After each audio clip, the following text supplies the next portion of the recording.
तर प्रशांत जगताप यांच्याबाबत काँग्रेस अनुकूल असल्याचं समजतंय। येत्या 2 दिवसात काँग्रेसमध्ये त्यांचा प्रवेश होणार असल्याची माहिती सूत्रांकडून मिळतेय।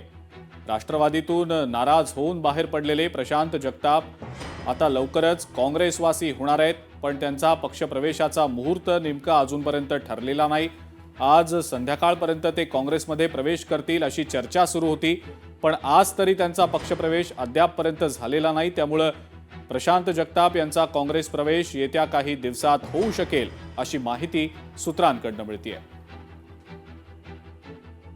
उमेश करंजकर आपले प्रतिनिधी या संदर्भातली अधिक माहिती आपल्याला देत आहेत। उमेश, प्रशांत जगताप यांचा काँग्रेस प्रवेश आज होणार होता अशी चर्चा होती, मात्र अद्यापपर्यंत तरी काही तसं झालेलं दिसत नाहीये।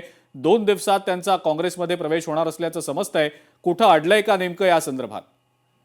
अजिंक्य, प्रशांत जगताप यांचा पक्षप्रवेश जो आहे तो आज होणार होता, मात्र याबाबत काही अजूनही चर्चा शिल्लक आहेत। त्याच्यामुळे पुढील 2 दिवसांमध्ये हा पक्षप्रवेश होईल अशा प्रकारची सूत्रांकडून माहिती मिळते।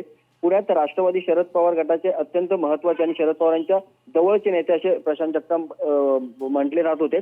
मात्र राष्ट्रवादी आणि राष्ट्रवादी यांची युती जी आहे ती पुण्यामध्ये होणार आहे हे याबाबतची त्यांनी नाराजी व्यक्त केली होती। त्यानंतर पक्षाचा राजीनामा दिला होता आणि आज काँग्रेसमध्ये प्रवेश करतील अशी चर्चा सुरू असताना आता जी माहिती मिळते त्यानुसार पुढील 1 ते 2 दिवसांमध्ये त्यांचा काँग्रेसमध्ये पक्षप्रवेश जो आहे तो होणार आहे।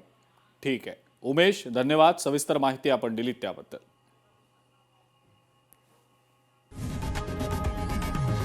लोकशाही मराठी ऐका, पहा, जागरूक रहा।